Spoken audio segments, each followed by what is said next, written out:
Hello YouTube, it's 𝗦𝗏𝗄𝗵𝗴.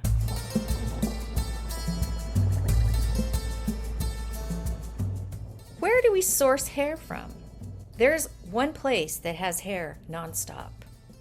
It's given to the temples as an offering to Indian gods. It's an abundant and non-stop supply, and it's free to the manufacturer. Women donate their hair. They don't even know that the temples are selling it, and they're making several $1,000,000 a year from selling this hair to anyone that will use it. So how does this work? Say I wanted to make wigs, and I actually thought about this before I found out about what I'm going to tell you.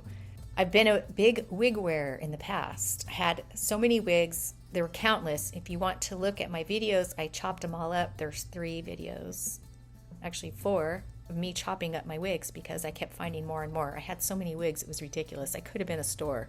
So I thought about going into commerce with wigs. I've been in the world of entrepreneurship for decades. So when I'm going to make wigs, I'm going to source hair. And am I going to go to Italy and buy hair from Italy? If I could. But there wouldn't be very much there. If there really was Italian hair or European hair, like they say. How many European women are chopping their hair? Regularly, like clockwork. Who's doing this in Europe? Take me to those places in Europe where people are so poor that a woman will sell an entire head of hair for like $50. There's massive dishonesty going on in the kosher wig market. There's no way to certify a wig kosher unless those rabbis are going to India and standing outside the temple making sure that none of the hair makes its way to Europe, which is not happening. I'm going to show you an expose now of a woman who works as a Sheitel maker in Eretz Israel. ואני משלמת היום הכשר, שאני אפילו לא יודעת על מהו, הם טוענים שהם נותנים לי הכשר. בפועל אף אחד לא יכול להגיד שזה הכשר, כי אלוהים למעלה רואה הכל. החליטו לשרוף את כל הפירות, הוציאו עבודה זרה, אנשים שרפו פאות בבני ברק, ולמחרת יצא קונטיינר עם פאות. על מה אתה מדבר? איזה הכשר? מוכנים על אנשים בעיניים, שיבואו יגידו לי בפנים הכשר. אני משלמת בגלל הלקוחות שלי. ולא לא הייתי נותנת לה. כי אם אתה לא משלם, עושים עליך אחרת. זה הנוהל של הדתיים. לא כל הדתיים. אל תגידי דתיים, למה לא כולם? כל מה שקשור בכסף, זה הדתיים. הכל כסף. אין אצלם לא דין ולא דיין. אתה יכול להבחין שיער של בן אדם מת, ששיער צבוע, ששיער עבר איזה תהליך, לא יכול להבחין בין שיער ספרדי, שיער הודי, שיער דרום אמריקאי. מי אתה שאתה יכול לתת על סמך מה? כשאני, שאתה נותן לשם, שאתה צריך להיות צמוד אליי 24 שעות. איפה אני יודע? אתה יודע מה נכנס לחלום? אתה צריך מישהו שישן במפעלים? אתה יודע, אם לא ירבדו איזה שערה?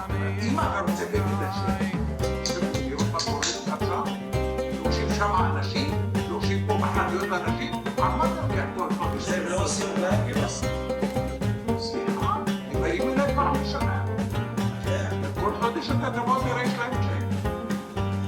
את אומרת את זה היה את הבלגן שרעו פאות אבל. אמרו שזה מאוד מיד אחרי זה ימצאו פאות אחרות, ישר אחרי זה נהיה עכשיו. למחרת יצא קונטיינר. כי זה היה כבר מוכן. הכל מתוכנן.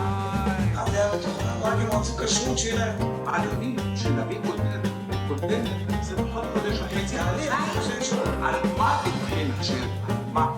כמה נקראת צ'קים? לשנה יש להם? שלום על ישראל. מי אוהב? במשך שנה יכול לבוא סחורה כזה, הוא לא מבין לו. מאיפה הוא יודע? הוא לא יודע. יש אולי כשרות אחרת שיותר זו, יש להם תחרות במחירים של אנשים. הוא לא בא. יש רק אחד, זהו? הוא לא בא. כי ראו שאין מה לעשות. אדוני, צריך מסוגל לבוא ולתת את השם. כמו שאני אבוא לקוחה שלי, אני אגיד את תקשיבי, השער הזה הגיע מרוסיה, השער הזה לא מרוסיה. מה, אני אשקר אותה? צריכה להגיד לה את האמת? Tell me things that make me feel good. I just want to hear the stuff about Yiddishkeit that is good and happy and makes me feel good as a Jew and, takes me out of this ugly, dark world. That's what people want. No one wants to talk about the truth. About the truth. What does it say? What is written? What is written is this. Everything is in the hands of Shemayim except your fear of Shemayim. So we don't really teach fear of heaven in the Jewish world so much. We don't teach that. At least that's my experience. So there is a fear of Shemayim in there. But we want to, don't tell them too much, don't scare people away. But I have seen the comments on some of the channels where the rabbis are giving it over in a truthful way. And people love it. They love to hear it. They love to hear the truth.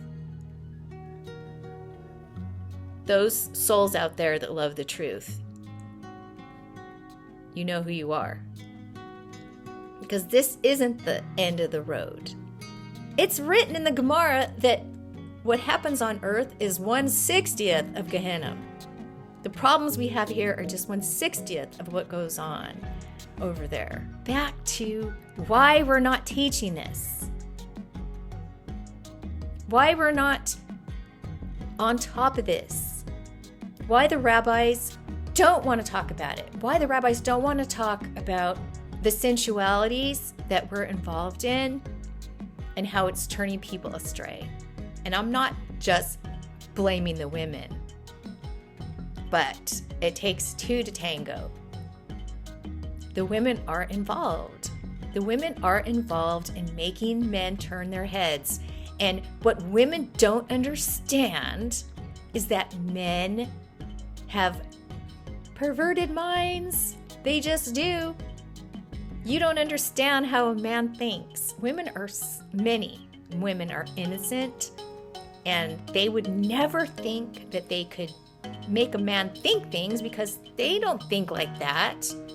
Never in a million years would they think something that was not right.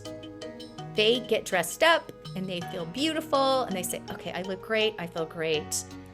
What they don't realize is that men look at you, and a majority, most of all our population, looks at porn.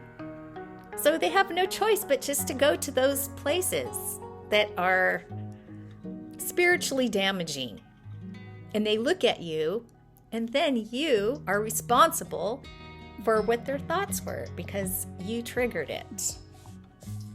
So I don't want to blame the women. I don't want to put all the blame if women would just stop dressing and stop wearing the wigs and all that, then everything would be good. But it doesn't help.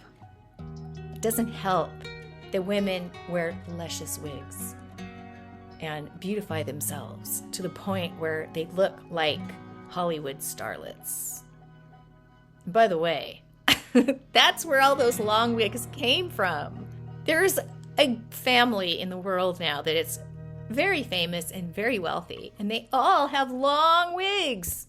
No one was wearing long wigs until they showed up and made it really popular. It's just a fad, and I'm so sad that this fad is inside of us right now.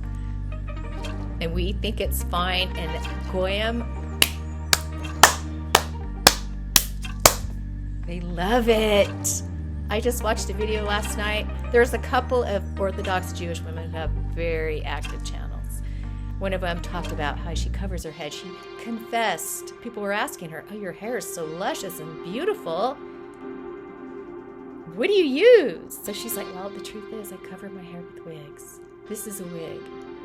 And she showed her wigs, and she took them into a wig shop, and everyone in her feed, there was hundreds and hundreds of comments. I just read a few of them, and they were all just like, oh, that's so beautiful. Oh, it's so modest that you cover your hair with the wig, and I love that wig. everyone was lined up, and these were not Jewish women. You can tell they're not Jewish women by their comments. They were just applauding the wig wearing, and it looks so good on you. It's like, of course. Wigs make us look better. Not even a question. I look better with hair. But you know what? It's not about what makes me look better. It's about what's right. And my 𝗫𝗏𝗏𝗏 is really strong right now. So I'm scared to death of doing anything wrong. Hashem has put me in such a place where I can see Hashem's hand because of the darkness. That's another level, to see Hashem in your dark place, because Hashem is everywhere. Hashem's not just in the light places. Hashem is in the darkness. Hashem was with us in the camps.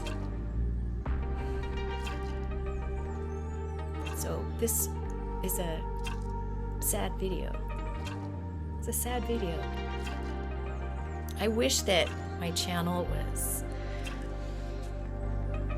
like those other channels I watched last night, where everyone is just like, oh my gosh, I love you so much. You're so awesome. You're so beautiful.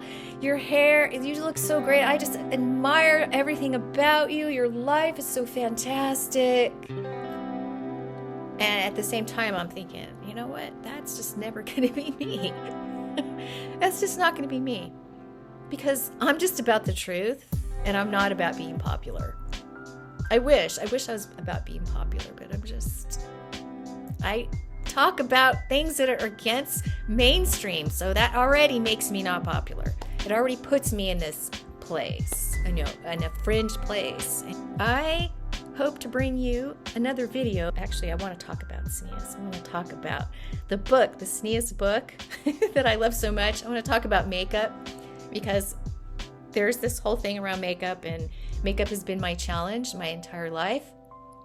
And I want to talk about what the rabbis say about makeup. What do they say? Do they say you should be barefaced? Do they say never wear any makeup? Do they say makeup, all makeup is bad, don't put it on? Do they actually say that? We're going to find out next time. This is 𝗫𝗏𝗏𝗏𝗏. I'm also the founder of Tooth Soap, the natural and organic oral care brand that's been in the marketplace going into our 19th year in 2022. And Hashem has kept my business alive through all kinds of drama and trauma. It's still here, hanging on. And I can only thank Hashem for having mercy on me and keeping it alive all this time. So I will speak to you soon. 𝗪𝗔 Hashem.